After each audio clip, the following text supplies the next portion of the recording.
Hello friends, അപ്പോൾ നമ്മൾ ഇന്ന് ചോളം ഉണ്ടാക്കാൻ പോവാണ് ഗായ്സ്. അപ്പോൾ ഇതാ നമ്മൾ ചോളം വാങ്ങിയിട്ടുണ്ട്. അപ്പോൾ ചോളം എങ്ങനെയാണ് ഉണ്ടാക്കുന്നത് നോക്കാം.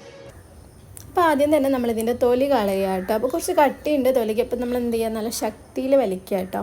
അങ്ങനെ ഇതാ തൊലി കളയുന്നുണ്ട്. അപ്പം മറിയൂസ് ഉണ്ടാക്കുന്നത് കാണാൻ വേണ്ടി വന്നിരിക്കുകയാണ് കേട്ടോ. പിന്നെ നമ്മളിതാ 3 കഷ്ണാക്കിയിട്ടുണ്ട് കേട്ടോ. ഈ ഒരു ചോളം നിങ്ങൾക്ക് വേണമെങ്കിൽ 2 പീസാക്കുക, അല്ലെങ്കിൽ ഫുള്ളായിട്ട് തന്നെ ഇട്ട് കൊടുക്കുക. പിന്നെ അതിൽ കുറച്ച് വെള്ളം എടുക്കുക, പിന്നെ കുറച്ച് ഉപ്പുകൂടി ഇട്ട് നമ്മൾ കുക്കറിൽ വെക്കുക കേട്ടോ. എന്നിട്ട് 3 വിസിൽ വരുന്ന വരെ വെക്കുക. 3 വിസിൽ വന്നു കഴിഞ്ഞാൽ നമ്മളത് എടുത്ത് മാറ്റി വെക്കുക കേട്ടോ. അപ്പോൾ ഇത് നമുക്ക് ഇങ്ങനെ തന്നെ കഴിക്കാം കേട്ടോ. നല്ല സ്മെല്ലായിരിക്കും. കുക്കർ തുറക്കുമ്പോൾ തന്നെ ചോളത്തിൻ്റെ നല്ല സ്മെല്ലായിരിക്കും കേട്ടോ. പിന്നെ നമ്മൾ മസാല ഉണ്ടാക്കുന്നുണ്ട്. മസാല വേണമെങ്കിൽ ഉണ്ടാക്കിയാൽ മതി. പിന്നെ ഞാൻ കുറച്ച് മുളക് പൊടി, ഉപ്പ്, പിന്നെ ഒരു ചെറുനാരങ്ങയുടെ പാതി കൂടി എടുത്ത് വെച്ചിട്ടുണ്ട് കേട്ടോ. എന്നിട്ട് ഈ ചെറുനാരങ്ങ ഉപ്പും മുളകിലും മുക്കിയിട്ട് നമ്മൾ എന്ത് ചെയ്യുക, ചോളത്തിൻ്റെ മുകളിൽ ഇങ്ങനെ പുരട്ടി കൊടുക്കുക. അപ്പോൾ നിങ്ങൾക്ക് മസാല വേണമെങ്കിൽ പുരട്ടിയാൽ മതി, അല്ലെങ്കിൽ നമുക്ക് മറ്റേ സൈഡ് തന്നെ തിന്നാം കേട്ടോ. എന്നിട്ട് ഇതാ നമ്മൾ കഴിക്കുകയാണ് ഗൈസ്. അപ്പോൾ നല്ല